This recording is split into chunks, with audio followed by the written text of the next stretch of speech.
Amen. Praise the Lord. Tayo po'y dadako sa pinakamahalagang bahagi ng ating banal na programa, ang pag-aaral ng salita ng ating mahal na Panginoon, na ito'y dadali ng ating beloved ordained preacher, beloved Brother Boy Kaluya. Amen. Purihin po ang ating pinakamamahal na Panginoon. God bless you po sa ating beloved MC, beloved Freddy. At ang pinakamataas sa pagsamba, pinakamataas sa pagpupuri, pagluwalhati at karangalan ay para sa ating Diyos na ating pinaglilingkuran. At patuloy po nating inaalala mga di malilimutang aral na ating beloved Pastor Evangelist Wildy Estrada Almeida at sa ating beloved Assistant Pastor Lina C. Almeida. Nagbibigay po ako ng taos-pusong pagbati sa lahat po ng mga beloved children, the Almeida family, mga apo, mga manugang na ating beloved Pastor.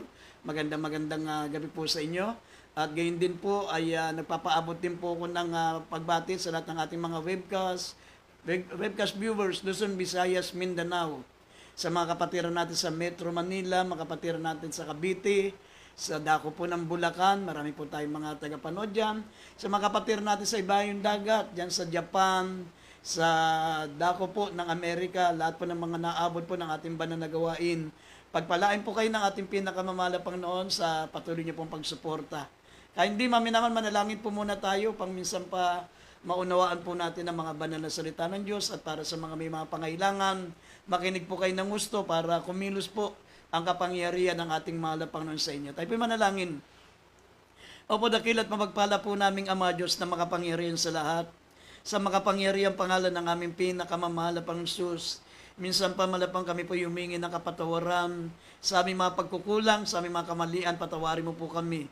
Linisin mo po ang aming mga puso, gawin mo kaming karapat-dapat, tumawag sa iyong banal na dakilang pangalan, mahal na Panginoon. Dalangin po namin, abutin mo lahat ng mga nanonood, mga nakikinig ng salita. Sinabi mo, mahal na Panginoon, na hindi po babalik ang mga salita mo, mahal na Panginoon, na walang kabuluhan sa lahat ng mga nanonood at nakikinig. Mahal na pagpalain mo po sila at amin sinasaway ang gawa ng kalaban, demons of unbelief and doubts, demons of hindrances. We bind up our darkness in Jesus' name. Amen and amen. Purin po ang ating pinakamamahal pa naman minamal kayo, hindi buksan po natin ating pambungad na talata. Pilipos, Kapitulo 3, talata 18 hanggang 20. Kaya hindi basahin po natin ang talata. O 21, basahin natin mga talata. Dito po sa Pilipos chapter 3, verse 18 up to 21. Sapagkat marami ang nagsisilakad ng siyang madalas na aking sinabi sa inyo. At ngayon sinasabi ko sa inyo na may pag-iyak, na sila ang makaaway ng krus ni Kristo, na ang kanilang kahinatnan ay ang kapahamakan, na ang kanilang Diyos ay ang tiyan, at ang kanilang kapurihan ay nasa kanyang kahiyan, na nag-iisip ng bagay na ukol sa lupa. Sapagat ang ating pagkamamayan ay nasa langit, mula doon hinintay naman natin ang ating tagapagligtas, ang Panginoong Hesukristo, na siyang magbabago ng katawan ng ating pagkamababa upang maging katulad ng katawan ng kanyang kalwalhatian ayon sa paggawa ng may pagpapasuko niya sa lahat ng bagay sa kanya. Amen. Maminamal ang ating pong paksa ay pamamagatan po nating the enemies of the cross. Ang kaaway ng cross ni Kristo. The enemies of the cross. Dito po, sabi ng banal na kasulatan, maminamal, sinabi ni Apostol Pablo, na sabi niya, maminamal, na sinasabi niya na mayroon pong pag-iyak, na ang iba po ay nagiging kaaway ng krus ni Kristo. Alam niyo po ba, maminamal, na hindi po mga unbeliever ang tinutukoy ni Apostol Pablo. Hindi po mga sanlibutan, hindi po yung mga taong umuusig sa banal na gawain. Ang tinutukoy po dito ni Apostol Pablo, maminamal, na sabi niya, sinasabi ko sa inyo na may pag-iyak na sila'y nagiging kaaway ng krus ni Kristo. Ito po yung mga mananampalataya.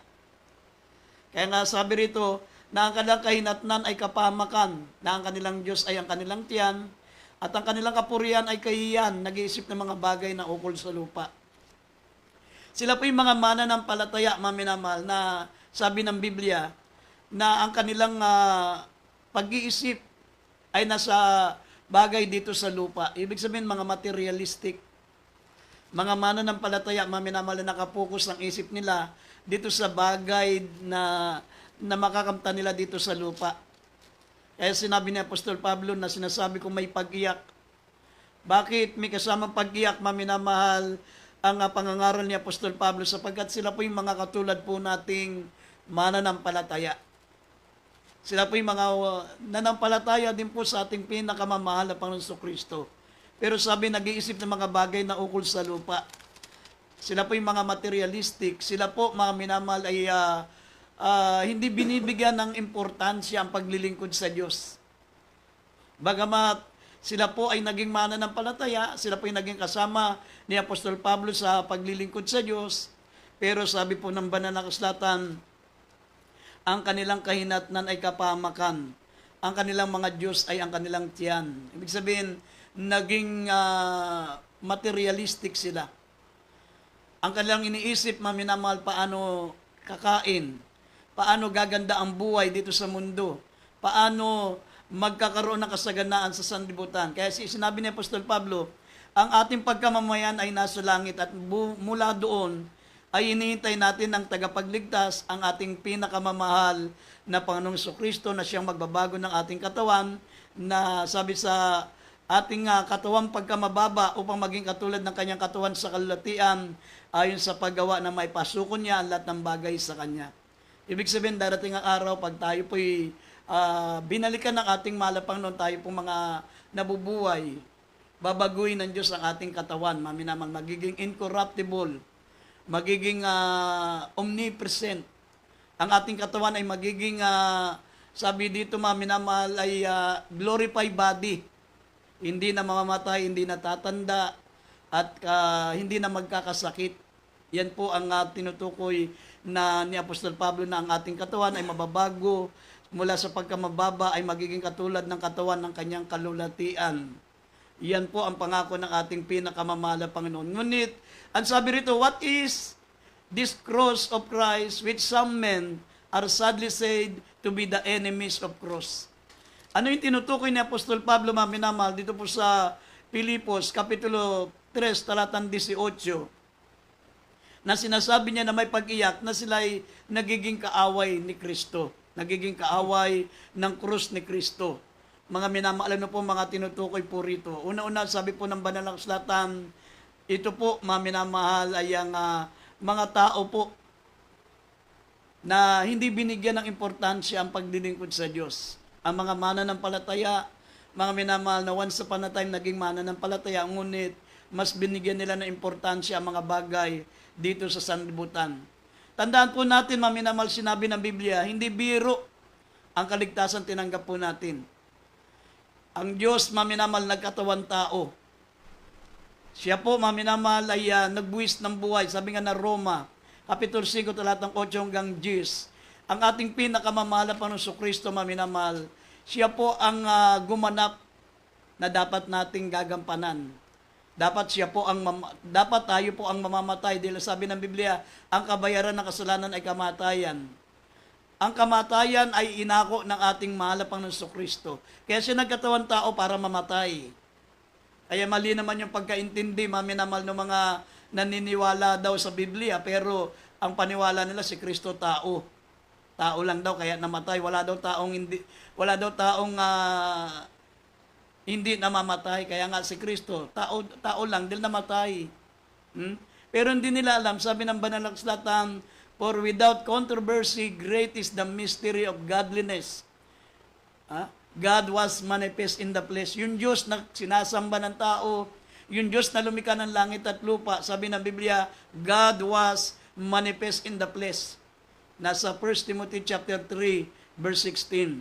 At sabi po rito, maminamahal, kung mababasa natin ng Roma 5, talatang 8 hanggang 10, maminamahal, ang ating pinakamamahal na Panginoong Kristo, kaya po siya nagkatawan tao at siya namatay sa krus, sabi ng Biblia, upang mga minamahal, tayo po ay iligtas niya sa ating mga kasalanan. Para iligtas tayo sa galit, maligtas tayo sa galit ng Diyos sa pamagitan niya. Sabi ng Biblia, siya ang namatay para sa atin. Basahin po natin ang Roma 5:8 hanggang 10 kindly. Dito po sa Roma chapter 5, verse 8 up to 10. Datapat ipinagtatagubili ng Diyos ang kanyang pag-ibig sa atin, na nang tayo makasalanan pa, si Kristo ay namatay dahil sa atin. Lubha pa nga ngayong inaaring ganap sa pamagitan ng kanyang dugo, ay mga liligtas tayo sa galit ng Diyos sa pamamagitan niya.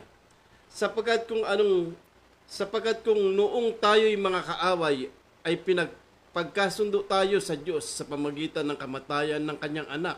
Lubha pa, ngayong nagkakasundo na, ay mga liligtas tayo sa kanyang buhay. Amen. Yan po ang sabi ng banal na kasulatan, mga minamahal. Yung pong pagkakatawang tao ng Diyos, mga minamahal, ito po ay pagpapakita ng pag-ibig ng Diyos sa atin. Kasi sabi ng banal na kasulatan, walang matuwid, wala kahit isa. Pero ang pinakadapat maging bayad sa kasalanan ay yung pong walang kasalanan. Anging ang Diyos lamang po, mga minamahal, ang hindi nagkakasala. Kahit sila amang Abraham, sila Josue, sila Moses, sila po yung mga matutuwid na tao, pero nagkasala pa rin po sila. Mismo ang ating mahal na Panginoon ang bumaba. Sabi ng Biblia, pinagtatagubilin ng Diyos ang kanyang pag-ibig sa atin. Nung tayo yung mga makasalanan pa, si Kristo yung namatay ng dahil sa atin. Ibig sabihin, yung palang pagkakatawang tao ng Diyos, maminamahal, ipinagtatagubilin niya ang kanyang pag-ibig. Ito po ay pagpapatugubili ng pag-ibig ng Diyos. Sabi ng banal na kasulatan, sa pamagitan ng kanyang dugo, ay maligtas tayo sa galit ng Diyos. Imbis na tayo po ang parurusahan ng mahal na Panginoon, si Kristo na, maminamahal, ang namatay para sa atin, nagkatawan tao ang Diyos para iligtas tayo. Kaya sabi, sa pamagitan ng kanyang buhay ay maligtas po tayo. Sabi nga ng Isaiah 53 verse 5, but He was wounded for our transgression. He was bruised for our iniquities. The chastisement of our peace was upon Him, and with His stripes we are healed. Dahil sa kanyang kamatayan, minamahal, tayo po ay maligtas. Siya'y nabugbog ng dahil sa ating kasamaan. Ang parusa na dapat ay para sa atin, ang sabi ng Biblia, mga minamahal, ito po ay inako ng ating pinakamamahal na Panginoon upang sa pamagitan ng kanyang mga latay, tayo po ay magsigaling. Sa madaling salita, He became our substitute. Siya po ang pinakakahalili natin. Imbis na tayo ang parurusahan, imbis na tayo ang mamamatay, imbis na tayo po, maminamal, ang dumanas ng parusa dahil sa ating mga kasalanan, sabi ng Biblia, maminamahal, ang ating pinakamamahal na Panginoong Kristo, He became our substitute. Basahin natin na 2 Corinthians 5:21. Siya po ang naging kapalit natin. Siya ang naging kapalit natin. Dapat tayo po ang parurusahan. Pero yung Diyos na may-ari ng buhay natin ang nagkatuwang tao para siya po maparusahan para sa ating kasalanan.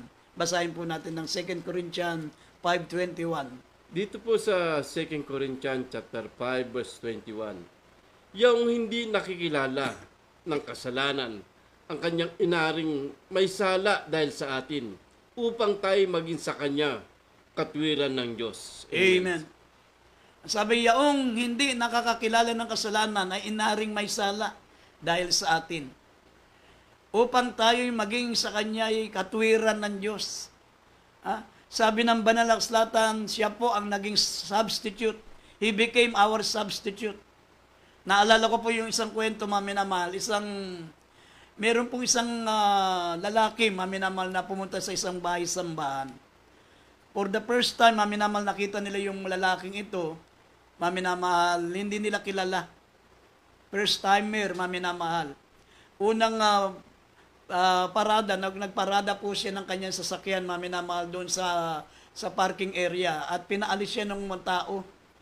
Sabi sa kanya ng tao roon, maminamahal, nung samantalang nauna siyang pumarada, sabi niya, pwesto ko yan, umalis ka, lumipat ka. Kaya lumipat siya sa malayong pwesto, maminamahal. At pagkatapos siya na iparada ang kanyang sasakyan, maminamahal, umupo siya sa unahan.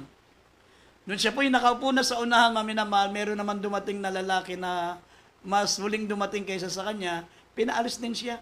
Sabi niya, akin ang pwesto na yan. Akin ang pwesto na yan, lumagay ka doon sa likuran. Mga minamahal, pagkatapos po, maminamahal, na lumipat siya sa isang pwesto sa likuran, meron na namang huling dumating. Sabi sa kanya, tumayo ka. pwesto ko yan ang regular na pwesto ko. Tumayo na lang yung lalaki, maminamahal. At nung natapos na yung pagsamba, maminamahal, nagkamayan na po. Sila yung nagkamayan, ganun kasi ang ginagawa sa church pagkatapos ng banal na gawain. Nung kinamayan nila yung lalaki, maminamahal, nakita nila yung palad na mayroong butas. Mayroong butas yung palad. Sabi, bakit may sugat ang palad mo? Bakit ganyan ang naging kalagayan mo? Bakit may butas ang palad mo? Sabi ng lalaki, because I took your place. Kinuha ko ang inyong kalagayan. Kinuha ko ang inyong pwesto. Ibig sabihin, maminamahal, na yung lalaking yon, maminamahal, ay nagmanifest ang ating pinakamamahal na panunpalayon, maminamahal. Minsan, hindi natin alam, sinusubukan po tayo na minsan nagmamanifest ang ating mahal na Panginoon. Maminamahal na hindi natin alam, sinusubukan kung gaano tayo umiibig sa ating mahal na Panginoon.